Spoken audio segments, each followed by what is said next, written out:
Gonzalo, querido, ¿Cómo estás? feliz de verte. No, gracias por la invitación. Al contrario, bienvenido, gracias por venir. Muy bien. Muchas gracias. ¿Cómo has estado? Bien. Hoy muy movido, recibiendo muchas llamadas, me imagino. Pues sí, fíjate que sí, en efecto, publicamos un texto hoy en el periódico Reforma, Julio Frenk. Comentadísimo, todo mundo lo está circulando, es un gran texto, yo creo. Pues digo, importante, aparte que lo haces con Julio Frenk. Dos exsecretarios de salud hablan sobre la situación actual del Seguro Popular. Sí. Digo, secretario de salud, pero has tenido una carrera destacadísima en el servicio público. Dirigiste Diconsa, encabezaste el Seguro Popular, fuiste secretario de salud. De ahí iniciaste carrera política, precandidato, que a mí me dolió mucho porque yo creo que si le hubieras podido haber dado mucha caña, cabrón. A mí también me dolió, pues si era en serio. No, y hubieras definitivamente elevado el nivel del debate. Mira, no quiero decir eso, pero sí había estudiado a profundidad esta ciudad, la conocía. La conoces Fui muy 5 bien. años secretario de Desarrollo Económico aquí en la ciudad y me metí de Economía de la ciudad. A entenderle y digo, la ciudad siempre me ha apasionado, pero al ser funcionario de la ciudad me metí a entenderle, con precisión dónde estaban sus problemas y sobre todo dónde estaban las posibles soluciones para que esta gran ciudad pudiera ser un espacio mucho más vivible para todos, ¿no? Entonces sí, me metí con fuerza. Bueno, y después seguiste en la campaña de Anaya en el tema de la cuestión programática y de políticas públicas. Sí, pues yo sentía que era mi responsabilidad después de haber salido a pedir el voto por el Frente, porque recordarás que en una coalición de 3 partidos políticos, Movimiento Ciudadano, PRD y PAN, pues sentía que lo congruente, tras haber tratado, ahora sí que intento de candidato, porque ni siquiera, pues esa ya será otra historia para contar, pero fue intento de candidato, pues sentí que lo congruente era ayudar ese esfuerzo que era la coalición por México supuesto, al frente. Claro. Y Ricardo Anaya en particular, por supuesto. Al término de los comicios, te vas al CIDE. Me incorporo al CIDE. Y ahora presides el Consejo Ciudadano Pensemos en México. Pensando en México. Pensando en México. Sí, a ver, platícanos, ¿qué es? ¿Cómo se gesta? ¿Cuál es la intención de formar este consejo? ¿Cuáles son sus objetivos? Sí. ¿No? La gente está bien interesada en saber qué estás haciendo y qué estás haciendo con el consejo. Mira, primero, soy profesor investigador del CIDE. Eso es mi actividad profesional. Sí. Muy enfocado en la política pública. ¿O cuál es tu agenda de investigación? Entrenar a los alumnos yo te diría 2 cosas. En esta época en donde el servicio público y la política pública basada en evidencia es tan poco valorada, motivar a los estudiantes que vale la pena. Esa es mi tarea principal.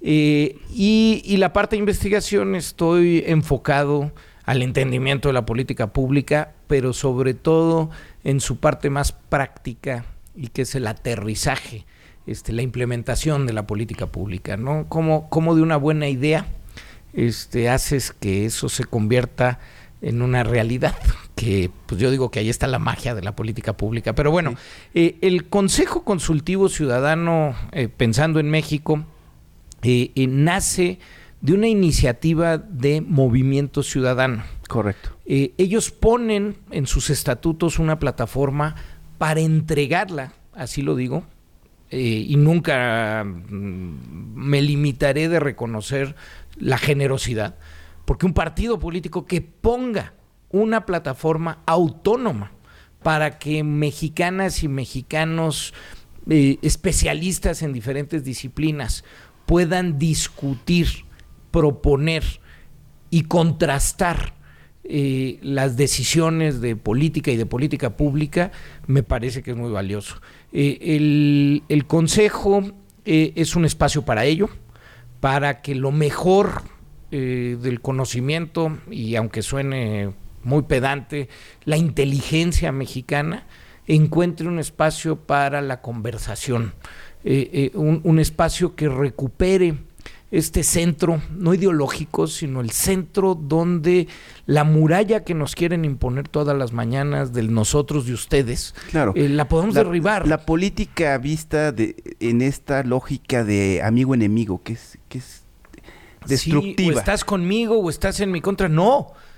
Quiero ayudar. A ver. Quiero ayudar. Si quieres discutir, discutamos. Pero quiero contribuir al desarrollo de este país. Si nadie quiere que le vaya mal al país, ¿no? Por supuesto. Y menos a la administración, porque si le va mal a la administración, le va a ir mal al país y sobre todo a los que menos tienen.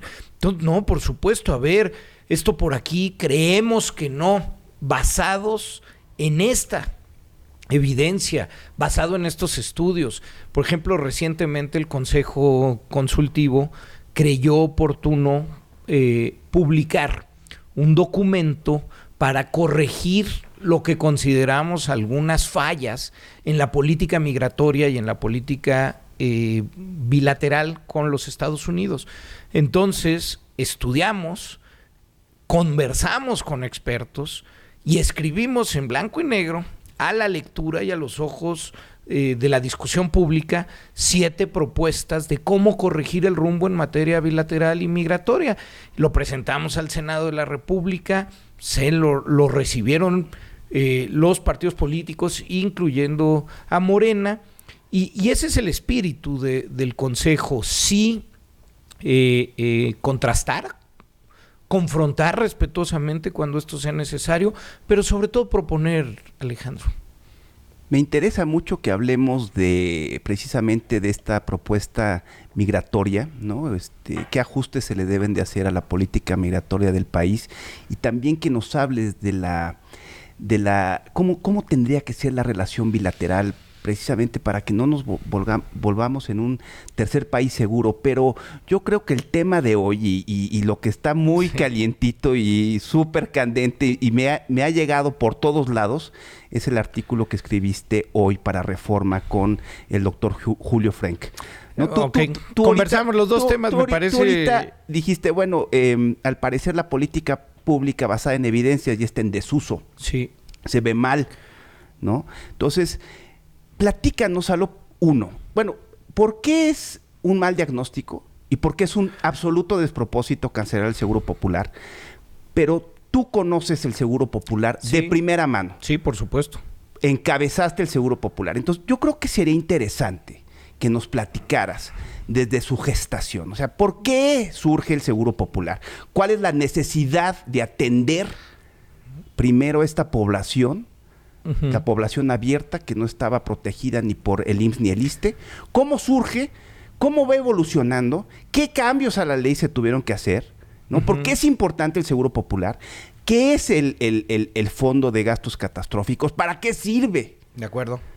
¿Y por qué eso es un absoluto despropósito tratar de dinamitarlo? Sí, bueno, es una historia amplia.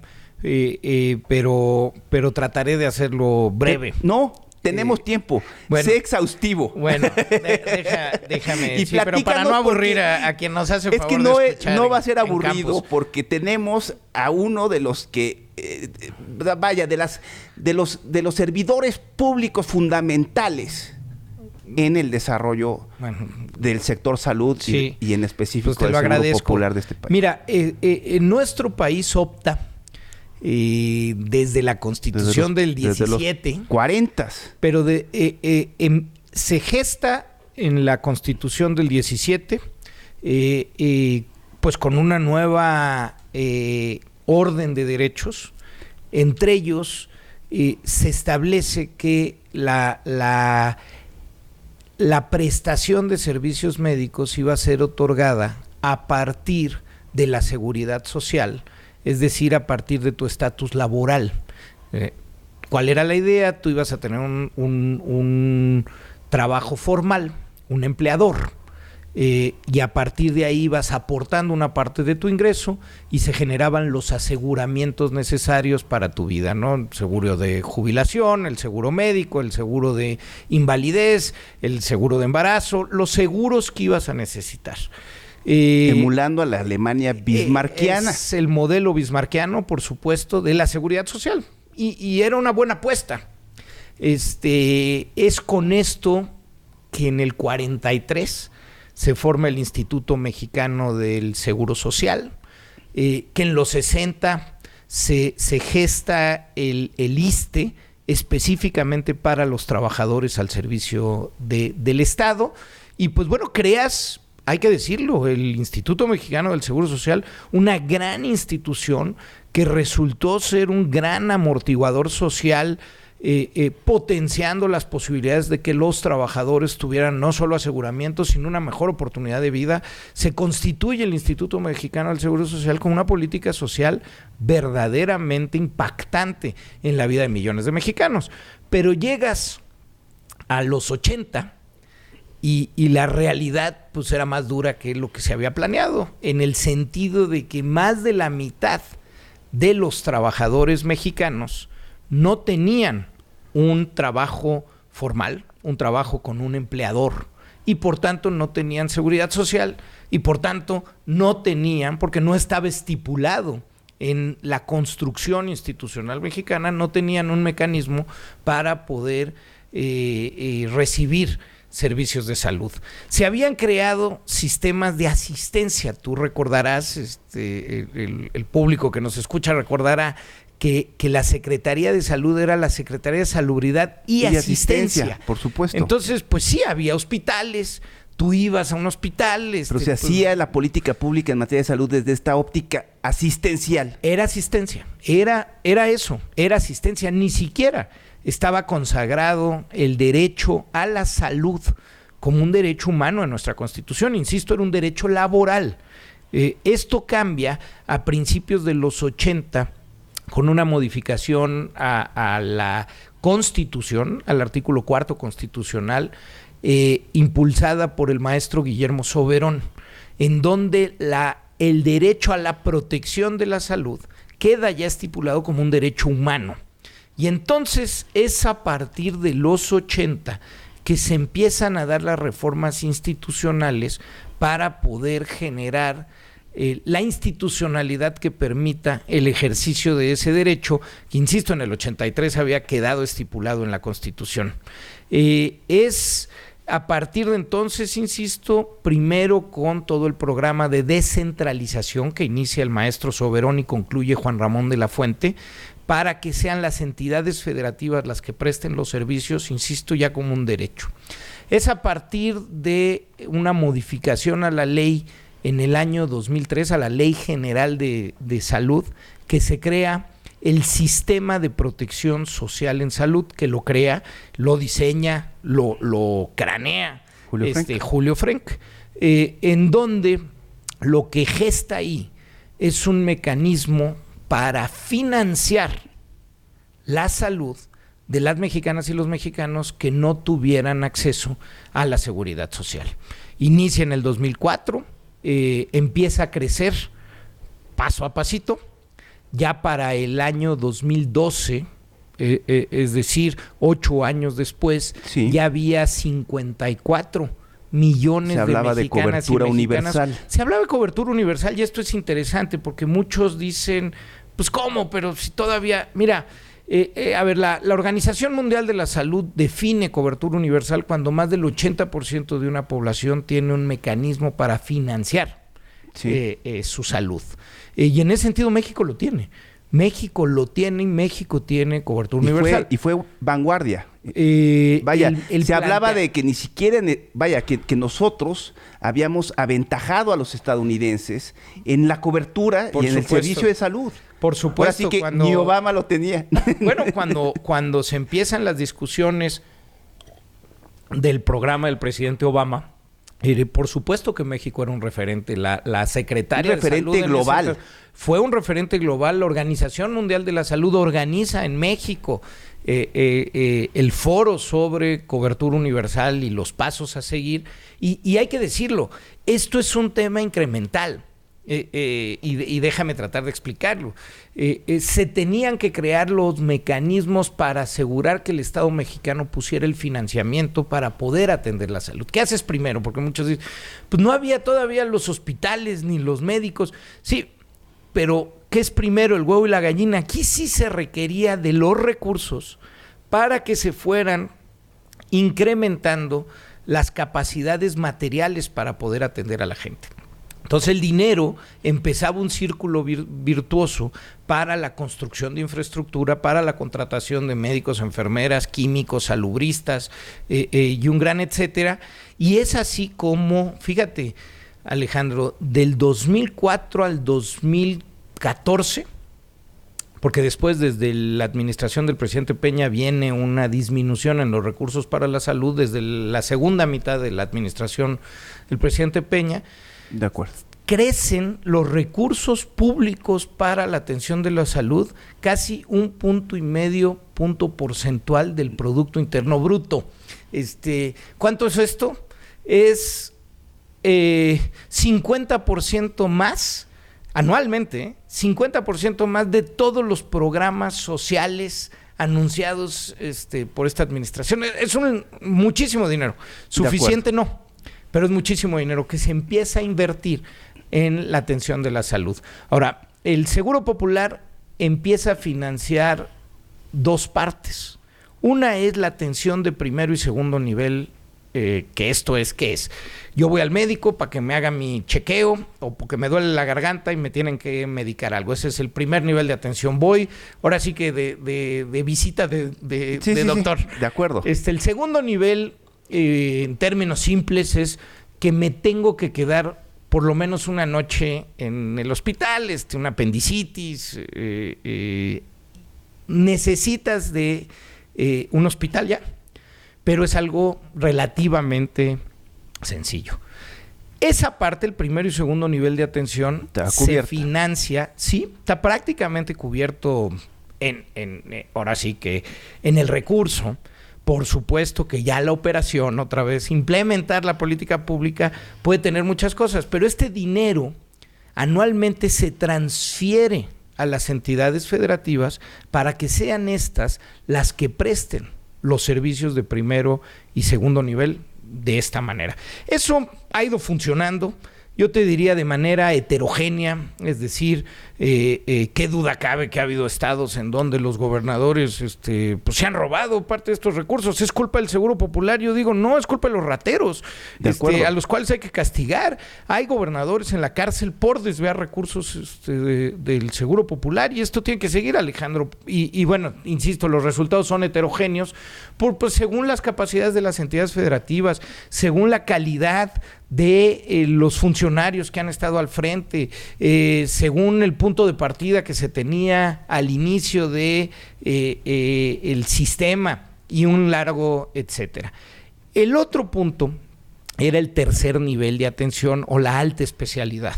Esa trabaja a partir del Fondo de Protección contra Gasto Catastrófico que mencionabas y esto sí es lo más, la parte más seguro, es decir, en términos actuariales de todo el sistema. ¿Qué es ello?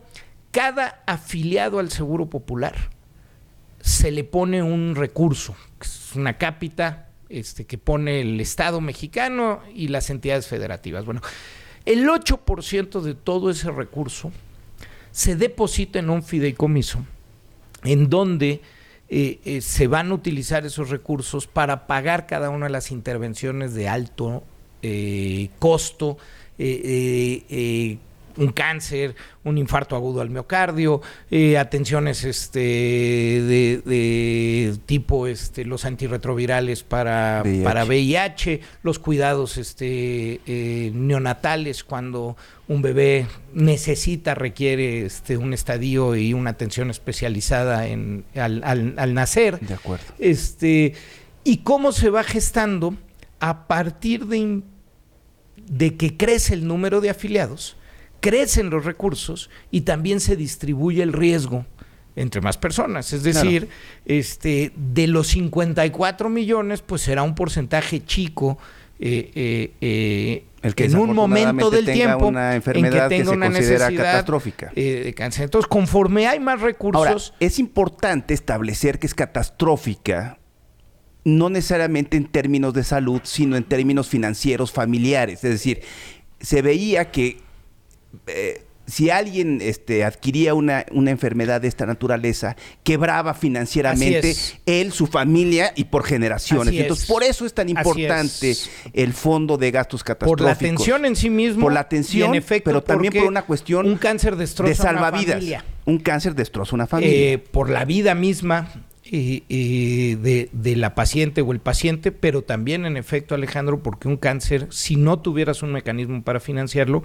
pues es carísimo. Entonces, tú fuiste incorporando los padecimientos a lo largo del tiempo. Empiezas con el cáncer cervicuterino, por ejemplo, pues que en ese momento era el de mayor prevalencia en las mujeres en el país y el que más vidas estaba costando, pero vas incorporando los demás. Y luego tenías el cáncer de mama y luego se pudieron incorporar todos los cánceres en menores de 18 años y al tiempo incorporaste el cáncer testicular, de próstata, de colon, de ovario, de linfoma de No-Hodgkin y un largo etcétera. ¿Cómo se puede ir incorporando un padecimiento cuando el estudio médico-científico te da que el país tiene las capacidades para atender? Porque si no es un mito, es decir, ponlo en papel, pero a la hora que llegas a tu clínica, a tu hospital, pues simplemente no va a haber. Te pongo un ejemplo, incluyes el trasplante de pulmón, pero hace más de 25 años que no se realiza un trasplante de pulmón en México. Claro. Entonces, tú dices, pues tienes que incorporar lo que puedas atender, porque si no, estás diciendo mentiras. Por ejemplo, es complicado incorporar la hemodiálisis. Las enfermedades es muy complicado, no solo por el financiamiento necesario. Al día de hoy, hemodiálisis que no tengan seguridad social deben de ser, si mi memoria no falla, alrededor de 67,000 pacientes, y eso requeriría más o menos 13,000 millones de pesos adicionales cada año a para los el fondo. 50,000 que cuesta el sistema de salud. El sistema de salud hoy en México, de la parte no seguridad social, está en alrededor de 200,000 millones de pesos. Entonces serían 13,000 millones adicionales para diálisis. O hemodiálisis, pero con un componente adicional. Y estas cosas, cuando las abras nada más en números o cifras, es muy fuerte. Pero cuando le pones rostro, es decir, no es lo mismo que yo diga, pero ahorita no es conveniente que se incorpore. Y me explico para quien nos escucha, porque pues dices, pues si es mi papá, es mi tía, pues no lo veo como no importante que se incorpore. Claro. Pero, ¿qué pasa con la diálisis? La diálisis llega tras un periodo de tiempo en donde hubo un descuido constante en todo lo que se tenía que prevenir. Primero el sobrepeso, la obesidad, la diabetes. Ya cuando llegas a una insuficiencia renal, es que no hiciste muchas de las cosas. Digo, hay algunos que genéticamente van a tener alguna falla renal, pero en general, la mayoría de las personas que llegan a requerir diálisis o hemodiálisis es porque todo lo que se tuvo que haber hecho previo en materia preventiva no se hizo. Entonces, si ese tramo no está resuelto, Alejandro, resolver lo otro es paliativo. Y viene la tercera parte. Lo que tiene que venir es la curación, que es el trasplante de riñón. Y eso tampoco está resuelto en el país. Entonces, claro, la discusión es más compleja. ¿Ya financian la hemodiálisis? Pues sí, está costando. Hay un gasto catastrófico cuando tienes un paciente con hemodiálisis, pero hay que invertirle primero en paralelo, hay que superar el tema de la prevención.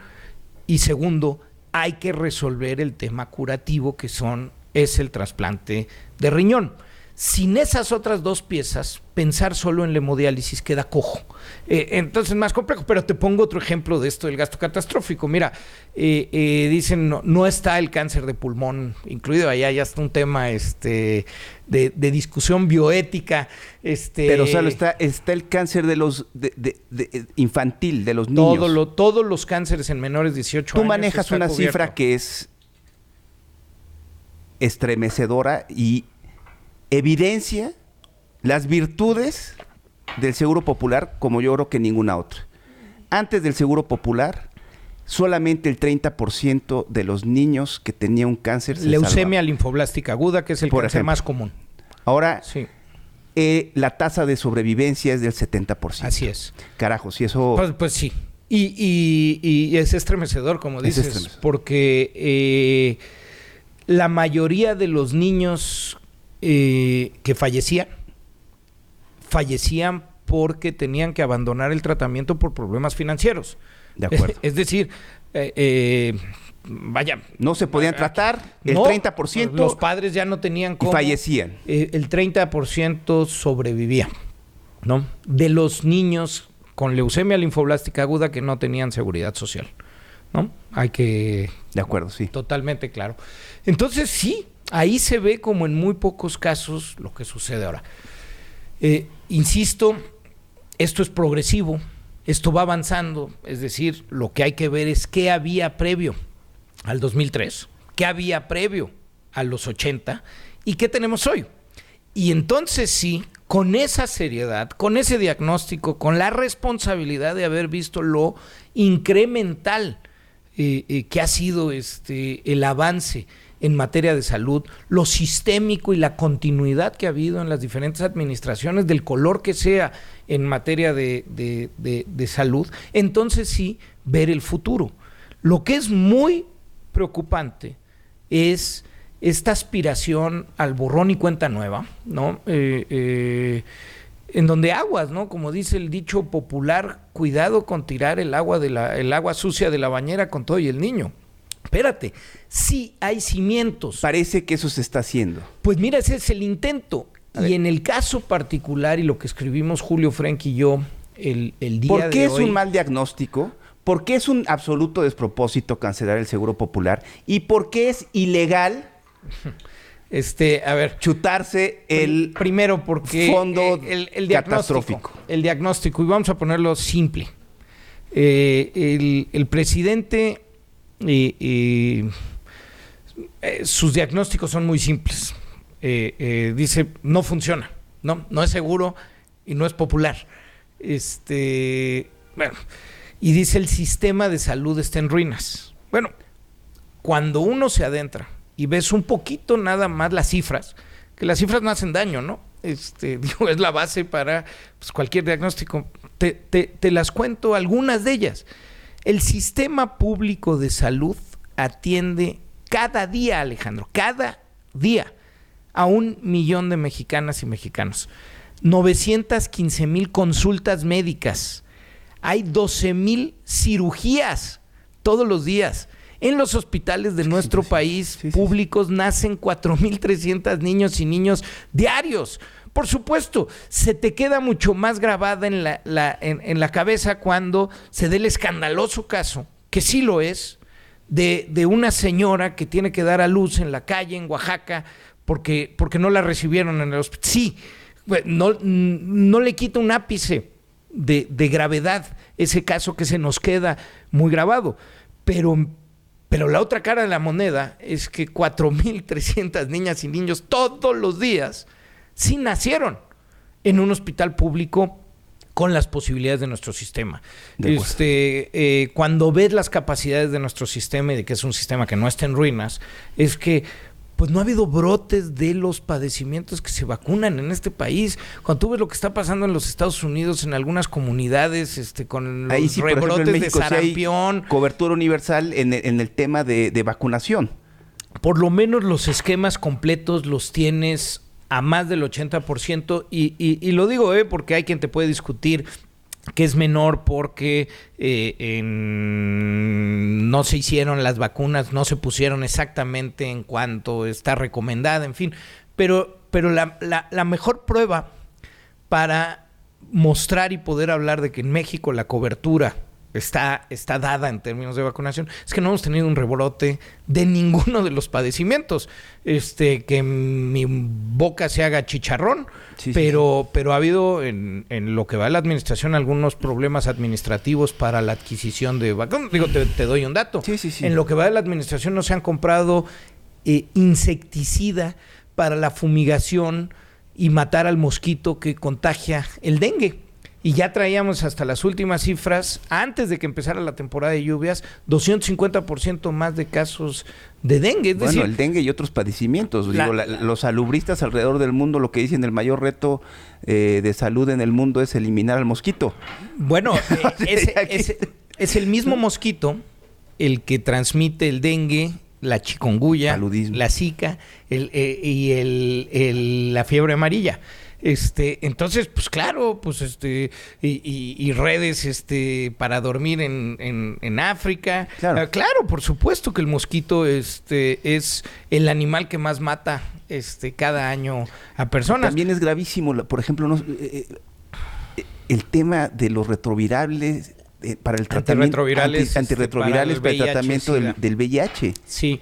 La gente le está regresando el virus. Mira, a la gente que ya está en remisión. Yo creo que con mucha seriedad el Seguro Popular financia cada año a 93,000 pacientes sus antirretrovirales. Sí hubo una tardanza en la adquisición de los antirretrovirales. Sí, pero ya se normalizó. Mira, lo que hubo se optó por un tratamiento diferenciado. Parece que está en las mejores prácticas mundiales. Pero hay mucha gente que no le está cayendo bien. Bueno, lo que es difícil es un paciente que ya llevaba todo su tiempo con un tratamiento específico que ahora se lo modifiquen. Habrá que irlo observando. La verdad es que en México tenemos médicos, doctoras bien duchas, y este tema pues ha sido uno de los temas donde yo te diría el país se puede decir se ha hecho bien, se ha trabajado bien. Entonces, digo, en resumidas, eso es el Seguro Popular, es un mecanismo de financiamiento para la salud, pero ha sido ese financiamiento el que ha permitido que los servicios al final se otorguen. Ahora, todo lo que he dicho no está exento y no quiero y lo repito mucho, parecer triunfalista, pero el problema en el diagnóstico viene de pensar que se empieza de cero o que se empieza pues como si estuviéramos hace 15 años cuando no existía el Seguro Popular. El problema en el diagnóstico está en no ver lo que ya hay y no parecer que seguimos antes del 2003, cuando primero se acuñó esa frase de no es ni seguro ni popular, pero ahora ya existe. Ya tenemos muchísima evidencia para saber qué funciona y hay que continuar, qué no está funcionando también y hay que modificar, o qué realmente no funciona y tenemos que cambiar. Pero eso se construye, insisto, sobre lo que existe, no se destruye y entonces trato de inventar una cosa nueva. Hay que decirlo con toda seriedad, Alejandro, ahí viene el problema. Ahora, la parte ilegal, ¿por qué esto está fuera del marco legal? Yo no, es más, lo ponemos ahí como marco legal vigente, porque pues bueno, siempre pueden haber modificaciones incluso a la propia Constitución. De acuerdo. Pero hasta hoy, ese dinero que se ha ido depositando en este fondo para cubrir los padecimientos futuros, es un dinero que el Estado ha puesto a nombre de los afiliados al Seguro Popular. Es decir, no es un recurso que esté en un fideicomiso y que la Secretaría de Hacienda pueda quitarlo y destinarlo a otro fin. No es un dinero del gobierno, es un dinero de los afiliados depositado en un fideicomiso, sí, manejado por la Comisión Nacional de Protección Social en Salud, pero es dinero de los afiliados. Por ello, yo insisto, querer hacer uso de esos recursos es ilegal. Y pues hay que sacar la bandera amarilla y decirlo con todas sus letras. La bandera roja. Mira, yo te diría, Alejandro, es similar a que de repente el gobierno dijera, vengan para acá las cuotas obrero patronal del IMSS, las vamos a usar para otra cosa porque esto no está funcionando. No, espérate, los patrones y los trabajadores han ido depositando parte de sus ingresos para su atención futura. Lo mismo en el caso del Seguro Popular y el fideicomiso. No puede decir el gobierno, no puede decir el presidente López Obrador, agarro esos 80,000 millones de pesos que ahorita están ahí para utilizarlos, porque esos 80,000 millones de pesos lo que tienen que financiar son los próximos 12 años de cánceres, de infartos. Están ahí ya con un fin específico, aunque no estén siendo utilizados en cada momento del tiempo. Ahora, es ilegal, Salo, pero también probablemente también sea inmoral. Bueno, ¿Para qué quieren utilizar eso? Vaya, ¿a dónde se van a ir esos recursos? Pues si es a financiar clientelas electorales, es no solamente ilegal, sino inmoral. Mira, no podemos. Yo no especularía. No podemos especular. Hasta hoy lo único que existen son los dichos ante el discurso que da el presidente el viernes pasado en Nayarit, la firma de este memorando, en donde instruye que se realice otra vez. Además, a través de un mecanismo que no está estipulado en la ley. Tú has sido servidor público. Nosotros sabemos que los servidores públicos solo podemos hacer lo que la ley estipula. Nos estipula, no como los ciudadanos, que todo aquello que no está prohibido por la ley lo puedes hacer. En el servidor público es al contrario. Solo puedes hacer lo que la ley te permite. Y al presidente no se le permite firmar memorandos para saltarse la ley y la Constitución. Los memorandos se utilizan en las empresas. Es algo muy extravagante estos memorandos que piden a los servidores públicos operar al margen de la legalidad. Pero sí, ahora bien, hay que decirlo, el diputado Mario Delgado presentó una iniciativa de reforma a la Ley General de Salud, a la Ley de los Institutos Nacionales y a la Ley de Coordinación Fiscal para dar pie legal a pues darle entrada a estas modificaciones que el presidente ya pide, se adelanta a siquiera que se discute esa ley o esas reformas a la ley, pues pide que ya se haga y dé instrucciones de cómo se mueve el presupuesto, en fin, te digo, es a todas luces, pues no puede ser por ahí.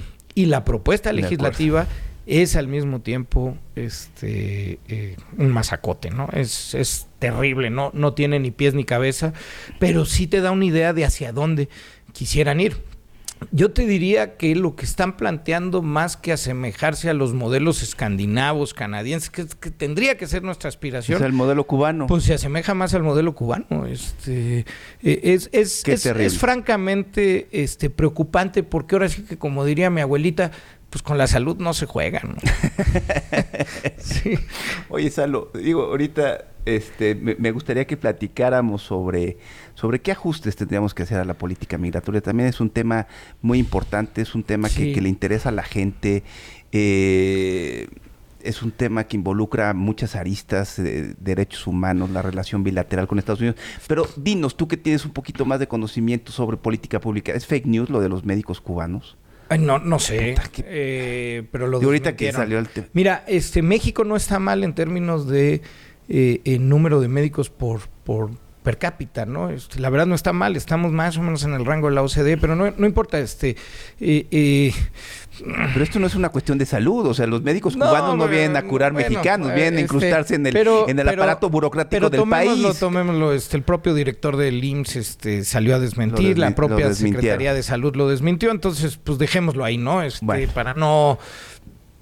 Insisto, creo que la misma seriedad que exigimos al gobierno para que sus definiciones versen sobre evidencia, creo que es la misma exigencia que tendríamos que tener nosotros. Digo así estoy completamente de acuerdo contigo. Ahora, esta de pedirle al gobierno que base sus decisiones de política pública en evidencia, en conocimiento, pues antes lo decíamos algunos, pero pues la semana pasada pues lo dijo ni más ni menos que el exsecretario de Hacienda, una de las personas más cercanas al presidente. Entonces, pues ahora sí, ahí sí tenemos prueba concreta de que en efecto muchas de las decisiones de política pública se están dando en ocurrencias o chispazos o prejuicios y no en evidencia. En materia migratoria, mira, hay muchas cosas a discutir,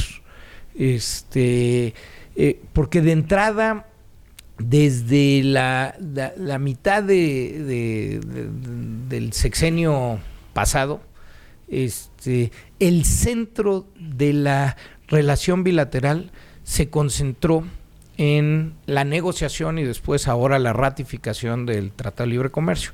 Pero nuestra relación bilateral es muchísimo más compleja, tiene que ver con migración, tiene que ver con seguridad, tiene que ver con salud, Alejandro. Pues un virus no estima fronteras. De acuerdo. Y esa agenda bilateral, que es mucho más compleja, pues tiene que ser multiabarcante. Cuando pierdes cuando pierdes algunos de esos componentes y te concentras en un solo tema, corres el riesgo de que cuando uno de esos temas es importante para el gobierno de los Estados Unidos, como este caso fue la migración, el presidente utilice el arma que tú mostraste que más te duele, el arma económica, para pues hacerte caer en lo que él cree que se debe de hacer. Pero bueno, segundo, yo te diría, la política binacional y la política multilateral se hace en base a personas. Se construyen lazos de confianza. No es cierto que se pueda hacer diplomacia por Facebook o por videoconferencia. Sí. Necesitas irte a echar unos tacos, una hamburguesa. Claro. Necesitas conocer a tu contraparte para que cuando tú le hables por teléfono te conteste. Por eso es tan importante el nombramiento del secretario de Hacienda, pues. ¿Por qué? Porque llevan haciendo eso 20 años en Davos y ya hay confianza y ya hay amistad y se conocen. Entonces, hay confianza. Total y absolutamente. Y para no es por todos una los tara temas. Entonces, de los burócratas neoliberales. Cuando la austeridad también se aplica a nuestro gran cuerpo diplomático, pues empiezas a generar, porque entonces pues no hay ni quien te advierta, agua va, pues te amaneces con el tuit, cuando probablemente si hubiera los lazos que existían múltiples en la relación bilateral, pues alguien te hubiera tirado un lazo y decir, oye, el presidente está enojado, que no están haciendo lo suficiente, claro. Échenle ganas. Pero aparte bueno, parece que con razón, o sea, si tú eliminas los recursos de la iniciativa Mérida y por lo menos en la retórica tú dices, voy a dar una amnistía a los delincuentes, carajo, pues por lo menos le estás dando herramientas al presidente para decir, oye, haz lo que tienes que hacer. Y mira, el tema de la iniciativa Mérida es porque creo que o sea, tú te puedes adentrar a los detalles y ver que sí. Pero yo diría, hay un punto central en la iniciativa Mérida que genera una relación de corresponsabilidad. Es decir, de facto, al firmar la iniciativa, Estados Unidos reconoce que el problema de la seguridad y del combate a los cárteles de la droga no es un problema exclusivo de México y que México tiene que resolver. Reconoce que es un tema en donde ellos tienen que ver y están involucrados. Entonces, bueno, pues está bien el dinero, digo, no sobra, pero nos ofrecieron la corresponsabilidad y eso es lo que se pierde cuando dices adiós con este programa. Es decir, y entonces por ello, pues nos obligan o nos quieren después hacer ver que algunos de los problemas son nuestros problemas y no de todos. En el tema migratorio, yo te diría, sí, la base tiene que ser los derechos humanos. Es decir, hay un tema, por supuesto. Estamos preparados para recibir a los centroamericanos de Guatemala, El Salvador y Honduras, más todo lo que se acumule que van a entrar por nuestra frontera sur. Estamos preparados para recibir a los centroamericanos que pidan asilo en los Estados Unidos y que su tiempo de espera lo realicen en México. Estamos preparados para recibir, si hubiera deportaciones de México-americanos masiva, pues bueno, nos la tenemos que plantear con todo rigor. Y tú decías algo que a mí me parece relevante. Mira, yo podría casi apostar que la exigencia del presidente Trump va a ser a que seamos un tercer país seguro. Pues claro. Entonces, si eso, pon tú que tiene una probabilidad alta de que se nos pida, ¿qué tendríamos que estar haciendo ya? Analizando cuáles son las consecuencias, qué implica, qué se requiere, cómo lo hacemos bien.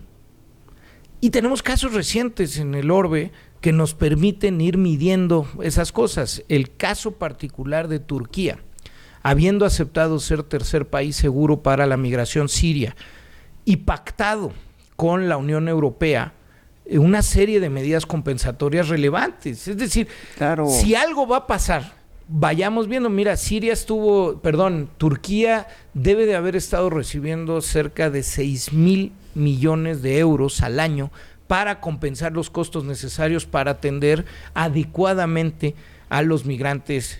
Segundo, estipularon medidas, por ejemplo, como esta.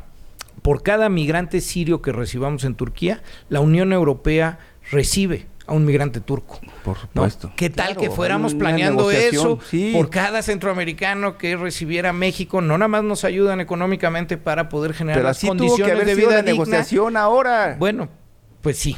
Son temas que debieron de haber llevado a la mesa. Hubiera tenido que ser más compleja. Más compleja y también, ¿qué apoyos vas a dar a los países en Centroamérica? Sí, ¿no? Yo le voy a poner tanto, pero... es otra de las sugerencias que hacemos. Hay un plan que ya desarrolló CEPAL, bastante bueno para el desarrollo de Centroamérica, que solo hay que acabar de desarrollar y empezar a instrumentar. Ahí ya está. Pero bueno, no se ha convocado una cumbre de presidentes centroamericanos, no se ha convocado a una reunión interparlamentaria con los congresos estadounidenses, guatemalteco, hondureño, y de El Salvador. O sea, para construir ese basamento necesitamos empezar a platicar. No se va a hacer sembrando un arbolito con el presidente de El Salvador. Necesitamos hacerlo. Y fíjate, y lo que es pues paradigmático aquí, que es México cuenta con un cuerpo diplomático de excelencia. Por supuesto. Es decir, tocaría escuchar lo más granado del quienes, servicio público quienes está han en el estado, servicio exterior. ¿Cuántos embajadores mexicanos han estado adscritos a Centroamérica en los últimos 20 años? ¿Dónde están nuestros exembajadores de Washington que seguro tienen algo que aportar a la discusión y al planteamiento que el gobierno mexicano tiene que hacer en este momento? ¿Cuántos expertos en frontera norte y frontera sur tenemos? En fin, son cosas que tenemos que ir planeando. Otra, Alejandro, no se ha hecho una reunión con los gobernadores y alcaldes de la frontera norte y frontera sur, que van a ser los directamente implicados en ofrecer pues la dignidad que el migrante va a merecer. Pues bueno, vamos platicando, porque son cosas que van a venir, queramos o no, hagámosla bien. En fin, me podía seguir, pero... Yo también me podría seguir platicando contigo toda la tarde. Qué lujo tenerte, la verdad. Muchas gracias, Salo. te agradezco mucho, de verdad. Desafortunadamente, no que se nos acabe el tiempo porque es un podcast, porque aquí no hay, este programa no tiene anuncios, no tiene risas grabadas. Por último, ¿cómo utilizarías la política tributaria para temperar la inequidad en la distribución del ingreso? Mira, a ver, Alejandro,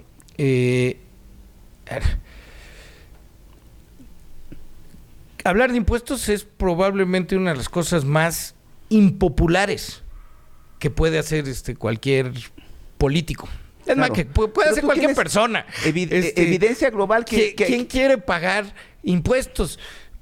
O sea, a ver, hagamos una votación de si quieres que te suban los impuestos. Pues no, no.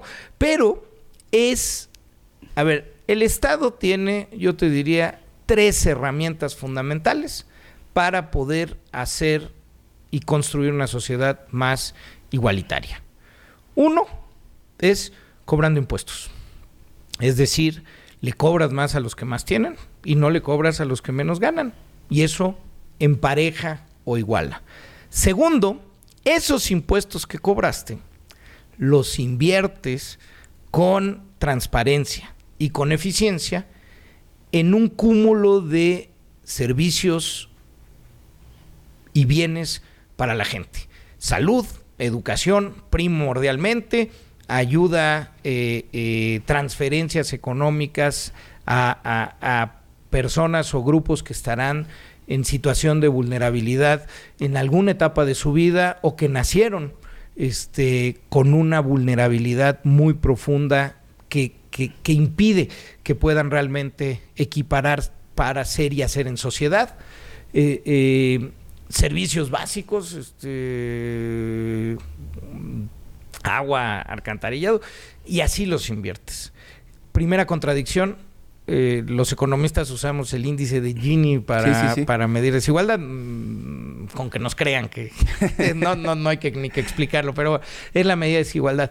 Normalmente todos los países que hemos optado por economías de mercado empiezan muy desiguales, porque el capital acumula más dinero, más ganancia que el trabajo. Es un orden natural de los mercados en competencia que la desigualdad crezca.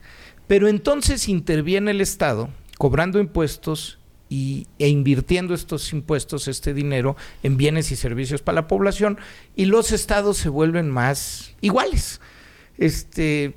Así es el asunto, y lo puedes ver en cualquier país del mundo, incluyendo Escandinavia, Irlanda, lo que tú quieras ver. Empiezan muy desiguales de orden natural, pero se igualan a partir de la intervención adecuada del Estado.